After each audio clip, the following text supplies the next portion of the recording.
Good evening, everyone. Today we are going to start our next topic of business organization, that is partnership. Okay, so करिए start. Okay, let's begin. Partnership simple terms में बोलूं तो क्या होता है? जब दो या दो से ज्यादा पार्टनर आपस में मिलकर डिसाइड करते हैं कि हम बिजनेस करेंगे, आपस में मिलकर बिजनेस करते हैं, दो या दो से ज्यादा लोग, ठीक है, वही सारा बिजनेस संभालते हैं, कैरी आउट सारी जो उसकी ट्रांजेक्शन वगैरह होती हैं, तो वो क्या है? पार्टनरशिप। ठीक है, अब डेफिनेशन की बात करें तो इज एन एसोसिएशन, ये क्या है? एक एसोसिएशन है, किसका? Of two or more person, दो या दो से ज्यादा लोगों का, ठीक है, हु ज्वाइंटली अग्री, जो आपस में मिलके अग्री करते हैं, टू कैरी बिजनेस एक्टिविटी। ठीक है, is an association of two or more persons who jointly agree to carry business activity. Okay, this is what partnership. अब बात करें इसके कुछ फीचर्स की। What are some features of partnership? These are number 1 membership. इसमें अगर मैं बात करूं तो भाई मिनिमम मेंबर्स जो होंगे वो 2 तो होंगे, ठीक है, मिनिमम 2 और मैक्सिमम भी लिमिट है, दैट इज 50। ठीक है, पार्टनरशिप में मिनिमम कितने मेंबर्स होंगे? 2 एंड मैक्सिमम कितने होंगे? 50। But in case of banking business ये मैक्सिमम हो जाता है 10। मिनिमम तो 2 ही रहेगा, बैंकिंग के केस में मैक्सिमम कितना हो जाता है? 10। ठीक है, नेक्स्ट हमारे पास आता है अग्रीमेंट। ठीक है, अब बच्चे पार्टनरशिप में जो मतलब कि आपस में पार्टनर्स हैं वो कुछ अग्रीमेंट भी करते हैं, कुछ बोल के ऑरली कर लेते हैं या फिर कुछ रिटर्न फॉर्म में करते हैं, मींस कोई डॉक्यूमेंट प्रिपेयर करते हैं, ठीक है, कि हमारा इतना रेशियो शेयर होगा, प्रॉफिट इतना मिलेगा, ठीक है, इतना हिस्सा तुम्हारा होगा, इतना मेरा होगा, वगैरह वगैरह, अपना एक एग्रीमेंट तैयार करते हैं। ठीक है, and the document containing all the agreement of partner is known to be as what? Partnership deed. उस डॉक्यूमेंट को हम क्या बोलते हैं? Partnership deed. ठीक है, ये एग्रीमेंट ओरल भी हो सकता है, इट कैन बी ओरल और इन रिटर्न फॉर्म, और जो रिटर्न फॉर्म जिसमें डॉक्यूमेंट कैरी करेंगे उसको हम क्या बोलते हैं? Partnership deed. ये 1 मार्क एमसीक्यू में जनरली पूछ ले जाता है। Okay, then next is business. ठीक है, अब बच्चे पार्टनरशिप में हम क्या बताएंगे कि भाई ये जो बिजनेस है ना, it must be lawful activity. Partnership में अंडरटेक लॉफुल एक्टिविटी। ठीक है, अब मैं कह दूं कि भाई मैं रॉबरी कर रही हूँ या मैं स्मगलिंग कर रही हूँ, आपस में 3-4 लोग मिलकर रॉबरी कर रहे हैं, स्मगलिंग कर रहे हैं, तो क्या तुम उसको बिजनेस कह दोगे? पार्टनरशिप कह दोगे? भाई बिजनेस तो है उनका, ठीक है, लेकिन वो पार्टनरशिप नहीं कहलाएगा, बिकॉज पार्टनरशिप में undertake lawful activity, it must be legal. जो भी हम बिजनेस एक्टिविटी कर रहे हैं वो लीगल होनी चाहिए। ठीक है, अब यहाँ पे ज्वाइंट रॉबरी 3-4 लोग मिलकर कर रहे हैं, स्मगलिंग वगैरह, तो ये भाई बिजनेस तो चलो ये भी है, बट ये लीगल नहीं है ना, दैट्स वाई यहाँ पे बिजनेस क्या होना चाहिए भाई? लीगल होना चाहिए। ठीक है, आप यहाँ पे वो रॉबरी स्मगलिंग वाला एग्जाम्पल बिल्कुल दे सकते हैं, कई बुक्स में आपको मिलेगा भी सही। ठीक है, then next is profit. Okay, अब इसमें जो प्रॉफिट होगा वो हम शेयर करेंगे अकॉर्डिंग टू द एग्रीमेंट, जो हमने पार्टनरशिप डीड एग्रीमेंट प्रिपेयर किया था उसके according to the ratio which is written in the agreement. और अगर कोई रेशियो स्पेसिफाई नहीं है, इन दैट केस जो प्रॉफिट होगा वो शेयर होगा इक्वली। तो इसमें हम यही बताएंगे, the profit will be share among the partners on the basis of ratio specified in the agreement. ठीक है, if there is no ratio specified in the agreement then the profit will be shared equally among the members, among the partners. ठीक है, अगर ratio specify है तो ठीक है, तो उसी के अकॉर्डिंग हम करेंगे शेयर, लेकिन अगर रेशियो स्पेसिफाई नहीं है तब क्या करेंगे? तब हम इक्वली शेयर करेंगे प्रॉफिट को। ठीक है, then afterwards next point is liability.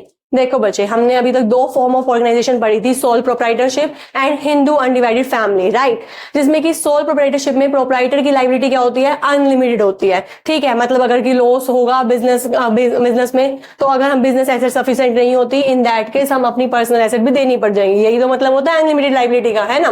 Then afterwards हमने पढ़ा था सोल प्रोप्राइटरशिप। नेक्स्ट हमारे पास था हिंदू अनडिवाइडेड फैमिली, राइट, उसमें हमने क्या पढ़ा था कि जो कर्ता होगा उसकी लाइबिलिटी अनलिमिटेड होगी, लेकिन जो बाकी को पार्टनर्स होंगे, ठीक है, उनकी लाइबिलिटी क्या होगी? लिमिटेड। अब ऐसी पार्टनरशिप में लोगों की, पार्टनर्स की लाइबिलिटी कैसी होगी? अनलिमिटेड। जितने भी पार्टनर्स होंगे ना उन सबकी लाइबिलिटी यहाँ पे क्या होती है, अनलिमिटेड होती है। इट मींस कि in case if there is loss in business and then if it is business assets are not sufficient, अगर बिजनेस एसेट्स सफिशिएंट नहीं है at that time, then in that case creditor claim कर सकता है personal assets भी तुम्हारे, ठीक है। अपना क्लेम सेटल करने के लिए वो कुछ तो करेगा ना, तो तुम्हारे पर्सनल एसेट्स भी जा सकते हैं, सभी पार्टनर्स के जा सकते हैं, ठीक है। यहाँ पे सभी पार्टनर्स की लाइबिलिटी कैसी होती है, अनलिमिटेड होती है। Then afterwards mutual agency relationship, ये पॉइंट आ गया थोड़ा सा नया, ठीक है, कि इसका मतलब क्या है कि सारे ही पार्टनर ओनर भी हैं बिजनेस के और सारे ही एजेंट हैं, कोई एक नहीं। Every partner is owner as well as agent in business. और इसमें आप एक इंपॉर्टेंट लाइन लिखेंगे, that is act of one partner binding on other. एक पार्टनर का कोई हरकत करी, कुछ भी एक्ट करा उसने, तो वो बाकी सब पे भी इफेक्ट डालेगा, बाकी सब भी पार्टनर पे इफेक्ट डालेगा, ठीक है। अगर मान लो कोई एक पार्टनर ने अच्छा काम किया, प्रॉफिट कमाया, तो सबके पास जाएगा, ठीक है। अगर उसने कोई गलत काम कर दिया, डिसऑनेस्ट निकला, तो उसका कहीं ना कहीं इफेक्ट सब पे पड़ेगा। इसका ही मतलब है म्यूचुअल एजेंसी रिलेशनशिप। पार्टनरशिप में सबसे ज्यादा यही होता है कि आपस में एक का एक्ट दूसरे पे इफेक्ट डालेगा। और इसमें आप ये वाला पॉइंट, दोनों बातें लिखनी है आपको। वन इज कि भाई दोनों जितने भी पार्टनर्स हैं वो क्या है, ऑनर भी हैं एज वेल एज एजेंट भी हैं, ओके। और आपको ये बताएंगे act of one partner binding on others, इसी को हम बोलते हैं mutual agency relationship, okay. Then afterwards non transferability. Non transferability किसकी, शेयर्स की। अब इसमें क्या है कि बच्चे, अगर एक पार्टनर को अपना शेयर ट्रांसफर करना है किसी अदर पर्सन को, ठीक है, तो इन दैट केस वो यूं ही नहीं कर सकता, उसे बाकी सारे पार्टनर्स की कंसेंट लेनी पड़ेगी। अगर सारे पार्टनर्स ने हाँ बोल दी तभी वो अपना शेयर ट्रांसफर कर पाएगा, अदरवाइज नो, ठीक है। तो यहाँ पे क्या आ जाएगा, non transferability of share. Partner can not transfer his share, ठीक है, until the all partner give his consent, okay. Then afterwards registration. इसमें बच्चे पार्टनरशिप में ना एक एक्ट चलता है, वेरी इंपॉर्टेंट एक्ट है, एमसीक्यू में भी पूछ लिया जाता है, that is partnership act 1932। Year याद रखना 1932। और उस एक्ट के अकॉर्डिंग क्या कहता है बच्चे ये एक्ट, कि भाई रजिस्ट्रेशन पार्टनरशिप फर्म का करवाना जरूरी नहीं है, इट्स नॉट कंपल्सरी। आप इसमें ये एक्ट जरूर लिखना, according to act partnership act 1932 it is not compulsory for partnership firm to get registration, ठीक है। बट मोस्टली पार्टनर्स करवाते हैं, ठीक है, but many members do registration. Why so, because it had some benefits, it had some advantages. क्या advantages, सबसे पहला तो यही है कि अगर बिजनेस में कुछ भी नुकसान होता है या कुछ भी होता है ना, और हमारे को केस फाइल करना है, ठीक है, कोर्ट में केस फाइल करना है किसी सामने वाली पार्टी के अगेंस्ट, तो हम तब कर सकते हैं जब हमारा रजिस्ट्रेशन होगा, okay. Then afterwards ninth point is management. इस बिजनेस को सारे मिलके मैनेज करते हैं, पार्टनरशिप जितने भी पार्टनर्स होंगे सारे मैनेज करेंगे। जनरली क्या होता है, जो डे टू डे एक्टिविटीज होती है उसमें सारे मेंबर पार्टनर्स नहीं आते, उसमें क्या होता है, 2-3 पार्टनर्स ने कभी ये संभाल लिया, कभी नेक्स्ट 2-3 पार्टनर्स ने ये देख लिया, डे टू डे एक्टिविटीज। लेकिन जो क्रूशियल डिसीजन होते हैं पार्टनरशिप फर्म के, उसमें सारे मेंबर सारे पार्टनर्स पार्टिसिपेट करते हैं। तो यही कॉन्सेप्ट था मैनेजमेंट का, ठीक है। Then afterwards next point is continuity. ये बिजनेस कंटिन्यू करता है till the wish, till the desire of the partners. जब तक पार्टनर डिजायर करेंगे तब तक ये बिजनेस कंटिन्यू रहेगा। सपोज मान लो एक पार्टनर की डेथ होगी, इंसेन हो गया, कुछ भी हो गया, अगर बाकी पार्टनर्स चाहते हैं कि हमें बिजनेस चलाना है तो वो चलाएंगे, और अगर बाकी पार्टनर्स चाहते हैं कि नहीं हमें बिजनेस नहीं चलाना अब, ठीक है, वो बंद कर देंगे। तो ये अप टू ऑल पार्टनर्स है, अगर वो चलाना चाहें तो बिजनेस कंटिन्यू करेगा, अदरवाइज नो, ठीक है। यहाँ पे हम यही बताएंगे, this business will continue till the desire of the all partners, okay. These are some features of partnership. Now let us understand some merits of partnership. Okay, सबसे पहला मेरिट आता है easy to form. इस form को बनाना ना बहुत easy है, ठीक है। 2-4 लोग मिलके आपस में खड़े हो गए, बिजनेस संभालने लगे, ठीक है। इसमें कोई लीगल फॉर्मेलिटीज नहीं है, रजिस्ट्रेशन भी कंपलसरी नहीं है, वो तो हम करवाते हैं, अगर मर्जी है हमारी करवाना चाहे तो करवा लो, अदरवाइज कंपलसरी नहीं है according to the partnership act 1932, okay. तो that's why we can say that it is easy to form, okay. इसमें लार्ज फाइनेंशियल रिसोर्सेज आ जाते हैं, कैसे, क्योंकि इतने सारे पर्सन, इतने सारे पार्टनर हो गए, कुछ वो अपना हिस्सा लेके आएगा, कुछ वो इन्वेस्ट करेगा, कुछ दूसरा पर्सन इन्वेस्ट करेगा, तो कहीं ना कहीं फाइनेंस रिसोर्सेज इसमें ज्यादा हो गए, ठीक है। Then next is risk sharing. देखो अगर बिजनेस में प्रॉफिट होगा तब वो भी शेयर होगा, रिस्क होगा तो रिस्क भी तो बट जाएगा ना, कोई लॉस वगैरह होगा, कोई चांसेस हो गए लॉस वगैरह के, तो वो भी तो बटेगा आपस में, रिस्क भी शेयर होगा। एक पर्सन के पास एक सिंगल पर्सन पे बर्डन नहीं आएगा, सब में शेयर होगा, लॉस भी तो होंगे वो भी शेयर होंगे, प्रॉफिट होगा वो भी शेयर होगा, ठीक है, तो कहीं ना कहीं बर्डन नहीं होगा, ठीक है। Then next is managerial skill. ठीक है, हमने पार्टनर वो सोल प्रोप्राइटरशिप में पढ़ा था कि भाई एक पर्सन क्या क्या मैनेज करेगा, राइट, तो पूरी मैनेजर स्किल नहीं हो पाती, लैक ऑफ मैनेजर स्किल होती है सोल प्रोप्राइटरशिप में, राइट। बट यहाँ पे उल्टा है, यहाँ पे क्या है कि इतने सारे पार्टनर्स हैं, एक से ज्यादा पार्टनर है, एक ने कुछ संभाल लिया, एक ने सेल्स का काम संभाल लिया, एक ने मैनेजमेंट का संभाल लिया, तो ऐसे काम डिवाइड हो गया, ठीक है, कोई किसी चीज में अच्छा हो गया, कोई किसी चीज में अच्छा होगा, बिजनेस भी हमारा ग्रो कर जाएगा, ठीक है। तो यहाँ पे मैनेजरियल स्किल हमारे पास मिलेंगी बहुत सारी, ठीक है।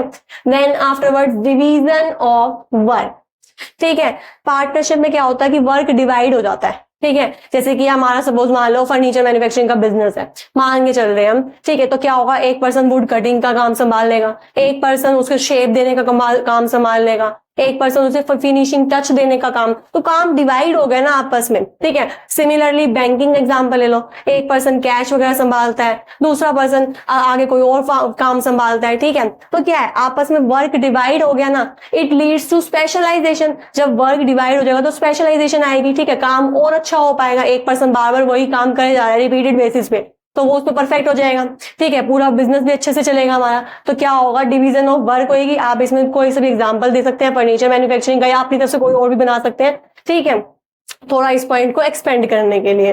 देन आफ्टरवर्ड्स मोटिवेशन, ठीक है, अब इसमें क्या होता है, देखो प्रॉफिट शेयर होता है सब पार्टनर्स के बीच में, ठीक है, तो कहीं ना कहीं पार्टनर्स मोटिवेटेड रहते हैं कि हमें और अच्छा करना है, अपने बिजनेस को अच्छे से ग्रो करना है, कि ये हमारा बिजनेस है, हमें और अच्छे से ग्रो करना है, तभी तो मुझे प्रॉफिट होगा कंपनी को, बिजनेस को, ठीक है, अगर प्रॉफिट होगा तो मेरी इनकम भी इंक्रीज होगी, ठीक है, इसलिए वो मोटिवेटेड रहते हैं। Then afterwards secrecy, partnership form में बच्चे क्या होता है, सीक्रेसी के चांसेस ज्यादा होते हैं, इन्फॉर्मेशन हमारी कॉन्फिडेंशियल रहती है, बिकॉज यहाँ पे अकॉर्डिंग टू द एक्ट हमें अपने ना एक्ट जो हमारे अकाउंट्स वगैरह हैं वो पब्लिक करने की जरूरत नहीं है, हमें पब्लिक को दिखाने की जरूरत नहीं होती, ठीक है, तो वो सारे अकाउंट्स हमारे जो क्या होते हैं सीक्रेट रहते हैं, वो शो नहीं करने होते, तो कहीं ना कहीं सीक्रेसी यहाँ पे होती है, ठीक है। और इस बिजनेस का स्कोप भी क्या है, ज्यादा है, बिकॉज ये सारे इसके बेनिफिट्स ही तो हैं कि भाई वर्क भी डिवाइड हो जाता है, स्पेशलाइजेशन आती है, मैनेजरियल स्किल्स ज्यादा होती है, रिसोर्सेज ज्यादा होते हैं, तो भाई स्कोप तो इसका ज्यादा होगा ही ना, ये बिजनेस तो ग्रो करेगा ही, ठीक है। So these are some merits of business, ठीक है। अब जहां मेरिट्स हैं अगेन वहां डीमेरिट्स भी है, फायदे भी है तो नुकसान भी है किसी हर चीज के, ठीक है, ये सब हमने बच्चे इस फीचर्स में से ही निकाले, ठीक है। डीमेरिट्स क्या है, अनलिमिटेड लाइबिलिटी, फीचर था ना लाइबिलिटी वाला, लो जी यहीं से इसका डीमेरिट निकल के आएगा कि सारे पार्टनर की लाइबिलिटी कैसे होती है, अनलिमिटेड होती है। इट मींस अगर बिजनेस में लॉस हो गया और वो बिजनेस एसेट सफिशिएंट नहीं कर पाए, ठीक है, इन दैट केस हमारी पर्सनल एसेट्स भी जा सकती हैं, तो क्या हो गया, ये कहीं से कहीं डीमेरिट तो निकल आया ना, फिर बहुत बड़ा डीमेरिट है ये तो, right. Then afterwards non transferability, non transferability किसकी, शेयर्स की, ये पॉइंट भी मैंने पढ़ा था, राइट, लो जी ये भी डीमेरिट में आ गया कि भाई पार्टनर्स अपना चाहते हैं कि शेयर ट्रांसफर कर दें किसी अदर पर्सन को, तो वो नहीं कर सकते, ठीक है, और अगर उन्हें करना ही है तो उन्हें सारे पार्टनर्स की कंसेंट लेनी पड़ेगी, अब सारे पार्टनर्स की कंसेंट ले रही है, सबको मनाना पड़ेगा, कोई दे देगा कोई नहीं देगा, ठीक है, तो कहीं ना कहीं ये बहुत कॉम्प्लिकेटेड है, बहुत डिफिकल्ट है एंड बहुत टाइम कंज्यूमिंग भी है, तो ये डीमेरिट हो गया ना, ओके। देन आफ्टरवर्ड्स कॉन्फ्लिक्ट्स, देखो अब पार्टनर्स में कोई किसी बैकग्राउंड का होगा, किसी का व्यू कुछ होएगा, कोई कुछ सोचता होगा, किसी का ओपिनियन कुछ होएगा किसी काम को लेके, ठीक है, अलग अलग बैकग्राउंड, अलग अलग ओपिनियन, अलग अलग थॉट्स, अलग अलग माइंडसेट, तो क्या होगा, चांसेस हो सकते हैं आपस में ना बने, आपस में कन्फ्लिक्ट हो जाए, ठीक है, so there are high chances of conflicts. Then afterwards mutual agency relationship, ये लो जी ये पॉइंट भी आया था ना इसमें, म्यूचुअल एजेंसी रिलेशनशिप, ये भी एक सबसे बड़ा डीमेरिट है। क्या होगा अगर एक एम्प्लॉय एक पार्टनर डिसऑनेस्ट निकला तो उसकी डिसऑनेस्टी सब पे भारी पड़ जाएगी, ठीक है, यही तो हमने पढ़ा था इसमें, the act of one partner is binding on all other partners, ठीक है, तो कहीं ना कहीं ये सबसे बड़ा डीमेरिट है, अगर एक पर्सन मान लो डिसऑनेस्ट निकला तो भाई बाकी सबका क्या कसूर था, बस ये कसूर था कि वो इस पार्टनरशिप फॉर्म में थे, म्यूचुअल एजेंसी रिलेशनशिप पॉइंट था, ठीक है। Then afterwards lack of public confidence, ये पॉइंट मैंने निकाला है सीक्रेसी से, देखो सीक्रेसी तो होती है, मेरिट बना दिया हमने, अब इसी को तोड़ मरोड़ के मैं डीमेरिट बना दूंगी। देखो पब्लिक कॉन्फिडेंस तो नहीं होगा ना, पब्लिक को उनके अकाउंट्स नहीं दिख रहे, ठीक है, उन्हें क्या पता क्या घोटाला चल रहा है अंदर बिजनेस में, पब्लिक को तो नहीं पता ना, क्योंकि यहाँ पे सीक्रेसी मेंटेन करने के चक्कर में वो अपने अकाउंट शो नहीं कर रहे। तो कंपनी के लिए तो फायदा है कि सीक्रेसी है उनकी, लेकिन जो पब्लिक कॉन्फिडेंस जो इन्वेस्ट करेगी उसमें, उनको क्या है, वो इतना अपना इंटरेस्ट नहीं दिखाएंगे, उनको यहाँ पे अभी कॉन्फिडेंस नहीं होगा, बिकॉज उन्होंने अकाउंट्स वगैरह नहीं देखे, ठीक है। तो lack of public confidence. Okay, अब बच्चे पार्टनरशिप फर्म के बिना आगे फर्दर 2 टाइप्स की होती है, ठीक है। One is on the basis of time period, on the basis of time period की टाइम पीरियड के अकॉर्डिंग, and next is on the basis of liability. Okay, time period के बेसिस पे बात करें तो 3 टाइप्स की है। One is fixed, particular, and last is at will, partnership at will. Okay, fix मतलब जिसका टाइम पीरियड फिक्स है कि हमने जो पार्टनरशिप फर्म बिजनेस सेटअप किया था हम 3 साल के लिए करेंगे, 3 साल के बाद वो ऑटोमेटिकली खत्म हो जाएगी क्योंकि टाइम पीरियड अब एक्सपायर हो गया। तो वो क्या है, fixed partnership which have some fixed time period, we can say that 3, 4, 5 years, and after that particular time period then the partnership will automatically dispose of। okay, ठीक है, वो ऑटोमेटिकली डिसॉल्व हो जाएगी। ओके, देन आफ्टरवर्ड्स नेक्स्ट आती है हमारे पास partnership firm time period के basis पे पर्टिकुलर, ठीक है। एक पर्टिकुलर है कि भाई सपोज मेरे पास एक पर्टिकुलर टास्क दिया था मुझे, वो टास्क कंप्लीट हो गया तो मेरी पार्टनरशिप भी खत्म हो गई, ठीक है। एग्जांपल ले लो, आप एग्जांपल लिख सकते हैं कि कंस्ट्रक्शन ऑफ ब्रिज का मुझे दिया गया था टास्क, ठीक है, 2 पर्सन ने आपस में मिलकर कंस्ट्रक्शन ऑफ ब्रिज का टास्क को पूरा किया। अब जैसे ही वो ब्रिज बन गया, टास्क खत्म हो गया, तो ये पार्टनरशिप भी आपस में खत्म हो जाएगी। एक पर्टिकुलर पार्टनरशिप मींस एक पर्टिकुलर टास्क दे रखा है तब तक ही वो पार्टनरशिप है, उसके बाद वो खत्म हो जाएगी। कंस्ट्रक्शन ऑफ ब्रिज वाला एग्जांपल आप दे सकते हैं इसमें। Okay, then partnership at will, हमने स्टार्टिंग भी पढ़ा था, ठीक है, कि पार्टनरशिप क्या होती है, according to the will. Continue क्या करती है, according to the will, according to the desire of partners, right. जब तक पार्टनर्स डिजायर है, जब तक वो चाह रहे हैं, तब तक बिजनेस कंटिन्यू करेगा, उसके बाद बिजनेस अपने आप खत्म हो जाएगा, ठीक है। तो ये तो थी टाइम पीरियड के बेसिस पे। देन आफ्टर आती है लायबिलिटी के बेसिस पे, 2 टाइप्स की है। वन इज जनरल, ठीक है, देन इज लिमिटेड। जनरल का मतलब क्या है कि सारे पार्टनर्स की लायबिलिटी क्या होगी, अनलिमिटेड होगी। इसमें आप फिर से वाला पॉइंट डिफाइन कर सकते हैं। अनलिमिटेड का मतलब क्या होता है कि in case business asset sufficient नहीं हो पाएंगे, बिजनेस में लॉस है, बिजनेस एसेट सफिशिएंट नहीं हो पा रहे, तो क्रेडिटर्स अपना क्लेम सेटल करने के लिए पर्सनल एसेट भी ले सकते हैं, ठीक है। तो इसमें तो जनरल, ये तो हर जगह जो अप्लाई होती है, हमारे इंडिया में तो जनरली अप्लाई होती है, ठीक है। देन आफ्टरवर्ड्स आता है लिमिटेड लायबिलिटी, ठीक है। लिमिटेड ये कहती है कि भाई इसका उल्टा है, ये कहेगी कि एक पर्सन की लायबिलिटी अनलिमिटेड होगी, बाकी सबकी लिमिटेड होगी। सिर्फ एक पार्टनर की लायबिलिटी क्या होगी, अनलिमिटेड, और बाकी सबकी क्या होगी, लिमिटेड, ठीक है। तो ये हमारे को लिमिटेड लायबिलिटी कहती है। अब बच्चे इस लिमिटेड लायबिलिटी के भी ना कुछ फीचर्स हैं, और जो जनरली एग्जाम में आपसे 1 और 2 मार्क्स में क्वेश्चन पूछ लिया जाता है, ठीक है, इसी पे पूछ लिया जाता है। फीचर्स क्या है इसके, सबसे पहला फीचर तो हम यही बताएंगे कि इसमें एक पार्टनर की लायबिलिटी अनलिमिटेड होनी चाहिए, कंपलसरी है, ठीक है। और बाकी जिसकी अनलिमिटेड होगी, 1 पार्टनर अनलिमिटेड लायबिलिटी, ओके। और बाकी जिनकी लिमिटेड है, जिन पार्टनर्स की लायबिलिटी लिमिटेड है, उसको हम बोलते हैं स्पेशल पार्टनर, ठीक है। जिनकी लिमिटेड है उनको क्या बोलेंगे हम, स्पेशल पार्टनर। और इन स्पेशल पार्टनर के पास पूरा राइट है कि वो बिजनेस के अकाउंट्स को चेक कर सकते हैं, वो मैनेजमेंट में पार्टिसिपेट करेंगे। हाँ, लेकिन अगर इनकी डेथ हो जाती है, इंसॉल्वेंट बन जाते हैं, तो उस पर कंपनी का कुछ खास इफेक्ट नहीं पड़ेगा, ठीक है। तो ये कुछ इसके 3-4 फीचर्स थे, जनरली एग्जाम में पूछ ले जाते हैं, ओके। नेक्स्ट, अभी हमने बच्चे टाइप्स ऑफ पार्टनरशिप फर्म पढ़ा था, राइट। अब आता है टाइप्स ऑफ पार्टनर। पार्टनर्स की भी डिफरेंट टाइप्स हैं, दैट इज एक्टिव पार्टनर, ठीक है, एक्टिव पार्टनर नाम से पता चल रहा है जो एक्टिवली पार्टिसिपेट करेगा सारे बिजनेस में, सारे पार्टनरशिप फर्म में। ठीक है, चाहे वो मैनेजमेंट हो, प्रॉफिट एंड लॉस का शेयर हो, ठीक है, उसकी लाइबिलिटी भी कैसी होगी, अनलिमिटेड होगी, मतलब सब कुछ उसमें, सब कुछ वो कंट्रीब्यूट करेगा। ठीक है, तो एक्टिवली पार्टिसिपेट करता है, that is active partners. Then afterward sleeping partner, भाई ये क्या है, मैनेजमेंट के टाइम पे तो ये सो रहे होते हैं। ठीक है, स्लीपिंग पार्टनर मींस ये मैनेजमेंट में कोई पार्टिसिपेट नहीं करेंगे, they will not allowed to take participate in management of firm, but all other activities they are bound to carry out that. ठीक है, बाकी सारी एक्टिविटीज तो इनको करनी पड़ेंगी, लाइक भाई जो प्रॉफिट और लॉस का शेयर होगा वो भी ये कॉन्ट्री करेंगे। ठीक है, इनकी लाइबिलिटी भी कैसे होगी, अनलिमिटेड होगी। बस इनका ये है कि ये मैनेजमेंट के टाइम पे स्लीपिंग, ठीक है, मैनेजमेंट के टाइम पे ये सो रहे होते हैं। ठीक है, दैट इज स्लीपिंग पार्टनर। ऐसे नहीं लिखना कि सो रहे होते हैं, तो मैं समझाने के लिए बोल दिया था, हम इसमें यही लिखेंगे, they do not allow to take participate in management of firm, all other activities इनको करनी ही करनी है। ठीक है, then afterwards secret partner. Secret partner नाम तो चल रहा है भाई, छुपा रुस्तम है ये तो बहुत। ठीक है, ये क्या करते हैं कि भाई किसी बाहर वाले को नहीं पता कि ये पार्टनर्स हैं, कंपनी में ये मैनेजमेंट में भी पार्ट लेते हैं। ठीक है, बट और ये इनका प्रॉफिट एंड शेयर भी होता है, कंट्रीब्यूट करते हैं, इनकी लाइबिलिटी भी अनलिमिटेड होती है, सारे पार्टिसिपेट करेंगे, सारे सब में चीज में पार्टिसिपेट करेंगे, बट इनके बारे में किसी बाहर वाले को नहीं पता होता, ये सीक्रेट रहते हैं बिल्कुल ही। ठीक है, then afterwards nominal partner. Nominal partner वो होते हैं, मतलब मान लो कि एक पर्सन है, उसकी रेपुटेशन अच्छी है, तो वो सिर्फ अपना नेम देते हैं। ठीक है, they only lend their name to the outsider on behalf of which the company the business get loan वगैरह वगैरह। ठीक है, इनके बिहाफ पे कंपनी बिजनेस को लोन वगैरह मिल जाता है। ठीक है, ये पार्टनर रियल में होते नहीं है, सिर्फ बाहर आउटसाइडर वाले को दिखाते हैं। देखो सीक्रेट पार्टनर में क्या था कि छुपाते हैं, ये नहीं दिखाते, लेकिन नॉमिनल पार्टनर इसका बिल्कुल उल्टा है, ये दिखाते हैं कि भाई बाहर वाले को दिखाएंगे, आउटसाइडर को, कि मैं इस कंपनी का, इस बिजनेस का पार्टनर हूं।